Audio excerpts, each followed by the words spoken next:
Hey, it's Abby. Today I'm going to do my favorite non-fiction graphic novels. So I read a lot of graphic novels and comics, and sometimes you run into some that are just a great way of sharing someone's memoir or their history. And so these are my suggestions for those things. These are in no particular order. My first recommendation is Sensory: Life on the Spectrum, an autistic comics anthology. And so this has a bunch of different comics and their experience with autism. And so we have very different art styles throughout, because we have different people's perspectives and what being autistic means to them. I found this really interesting because these are people's real lived experiences and they're speaking to you directly and really trying to make themselves heard. It's definitely worth checking out. It's all put together by Bex Ollerton, who's a comic from the UK, and she focuses on mental health, neurodivergence, and general struggles of being human in an overwhelming world. So she put this collection together. My next suggestion is When Stars Are Scattered by Omar Mohammed and Victoria Jameson. So this is Omar's experience with his brother, Hassan, and they are in a refugee camp in Kenya, and this is their growing up experience. And so the story is focusing on these brothers and what they do in the camp, how they ended up there, and just kind of the hope, but also the just day-to-day life of what it looks like to be in one of these camps and hoping for your chance to make it somewhere else, to be able to they came to the United States, but just a different country to find solace and to get away from the conflict. And so Victoria Jameson goes through and helps him be able to kind of bring the story to life, but it is his and his brother's story. My next nonfiction recommendation is The Best We Could Do by Thai Bui. It's an illustrated memoir of her time and her family's time as they are leaving Vietnam and their new lives in America, and looking at those kind of generational struggles of what expectations you have in life and what you want from things like motherhood. She explores her mother's motherhood as well as her own, and kind of contrast those throughout. The illustrations in this are very, the color palette is mostly black and white, and then we have the red and orange throughout, kind of highlighting these different issues and things that come up. I don't really want to talk very in-depth about any of these stories just because I want you to be able to experience it for yourself. Definitely triggers in this book in particular. Definitely check content warnings in all of them, but this has the most vivid illustrations so far because this is geared towards adults, whereas When the Stars Are Scattered is geared towards middle grade and YA, and Sensory, I would say, is geared towards everyone. It doesn't really have an age specification, but probably YA to be the start. So definitely check this out. Next I have Messy Roots, a graphic memoir of a Wuhanese American, and this follows Laura Gao as she talks about what it means to kind of reconcile your heritage. So she was born in Wuhan, China, and then she immigrates to Texas with her family. But then this one talks a lot about how things changed for her during the COVID-19 pandemic, and how we have more discrimination for her and her family once COVID started, and what that looks like The illustrations in this are absolutely gorgeous. We have kind of a flip back and forth between her time here in the United States. We also have kind of like a video game theme throughout, as that's something that she enjoys. There's also quite a lot of talk in here about language, and, you know, remembering your native tongue, assimilating, just different things like that. And so this is, again, a YA graphic novel, but a really interesting read. Next we have They Called Us Enemy by George Takei, and this recounts his time as a child in the Japanese internment camps here in the United States. And so he works alongside an artist, Harmony Becker, and we'll talk more about her. She wrote one of my other favorite but fictional graphic novels. So it follows his time in the internment camps and what that looks like, how his family was processing things. Obviously, he was a very young child at the time, and so he's since had conversations with his parents, trying to see how they felt going through this experience versus how he feels. And he worked with this team to bring the story together.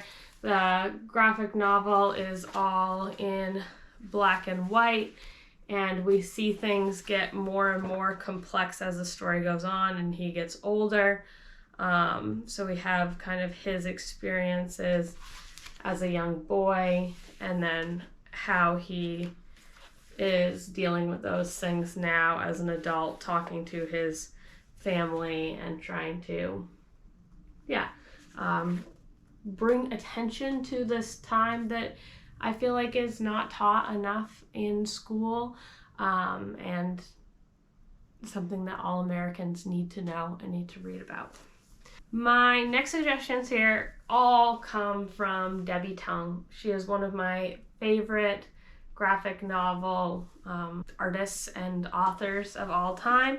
We have Happily Ever After and Book Love, and these are just both really cute coffee table books.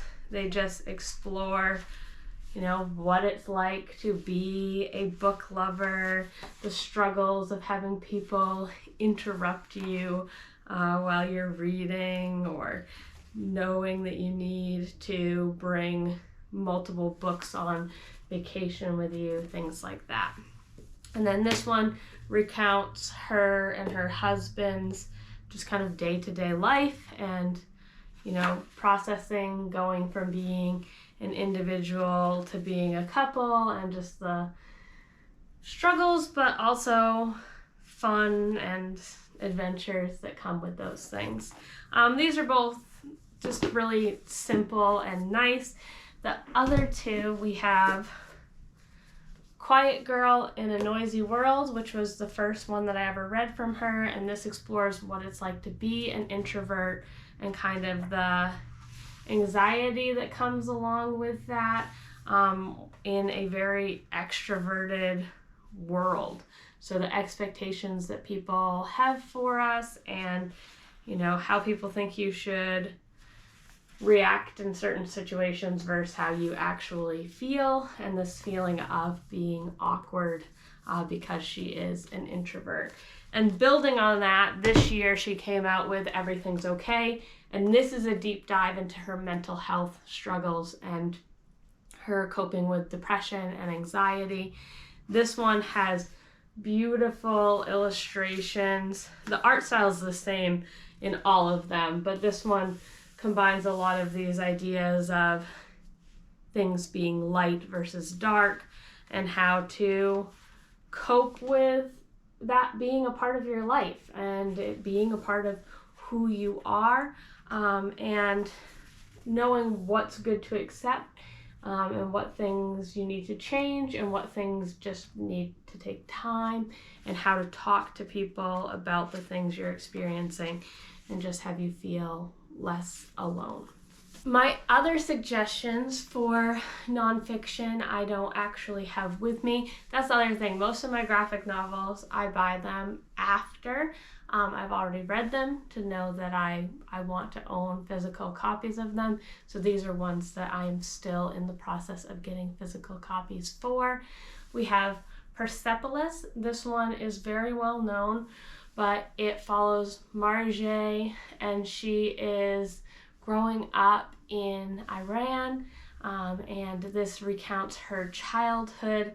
I really enjoyed the first volume more than the second volume, just because in the second volume she's going more through her teenage angst years, and it seemed more, obviously a memoir, it's personal, but I enjoyed the first volume more just because we got to see her family and her experiences growing up, whereas the second volume takes place primarily in France, and it's just a different exploration of her time there. But this is kind of a really good way to start understanding these conflicts, but it will leave you wanting more information. There's a lot of upheaval during her childhood, and Marjane has her parents are Marxists, and she's the great-granddaughter of one of Iran's last emperors. And this is just a look at how systems get overthrown, what happens to the people who are kind of caught in this political warfare. Definitely triggers in this book as well for things like bombing and death and torture, things like that.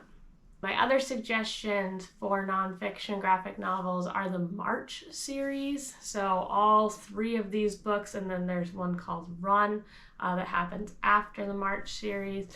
And these follow John Lewis's life as he goes from growing up on a chicken farm all the way to being at the White House. The story flips back and forth between the two. So we see him at Obama's inauguration, and then kind of flip it back to when he was young as he talks to these 2 boys.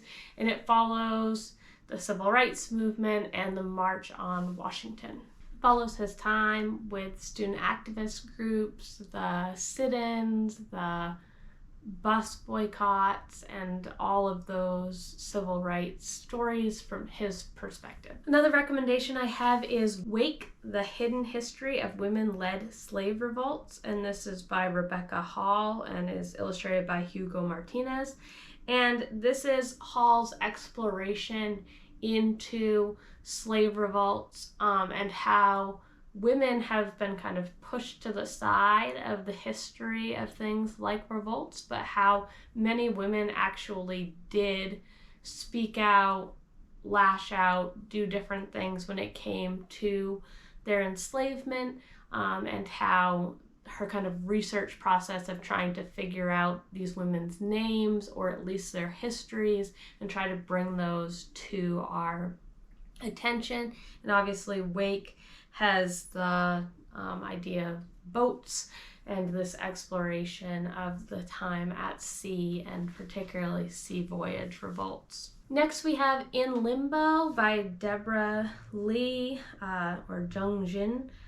She is a immigrant, or her family immigrated from South Korea, and this is her exploration of otherness as well as mental health.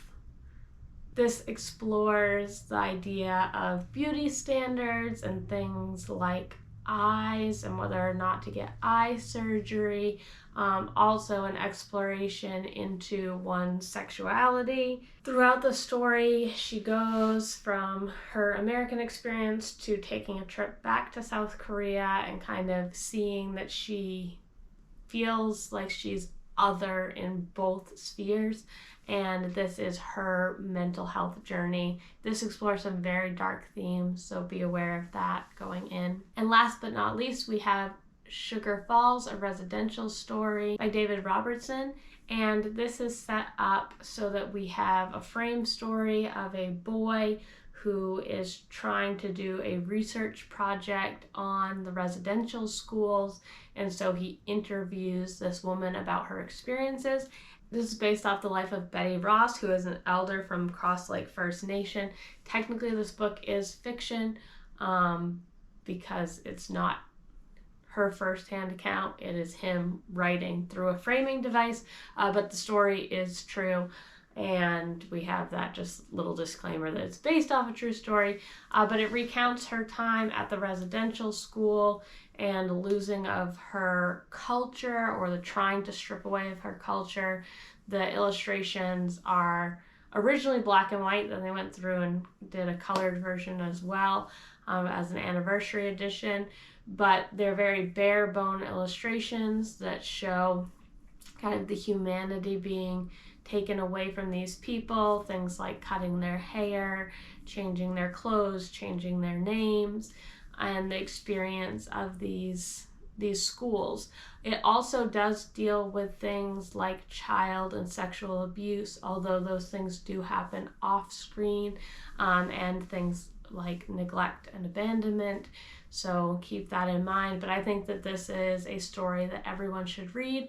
And because some of those things happen off page and you don't see them, I do think that this could be read with a young audience and just talk those things through. But anyway, this is a very basic overview of the nonfiction graphic novels that I have enjoyed. If you would like a more in-depth look at any of these graphic novels, please let me know. I could do a whole video on all of them. I just don't want to have spoilers, and I just wanted to let you know what my top recommendations are.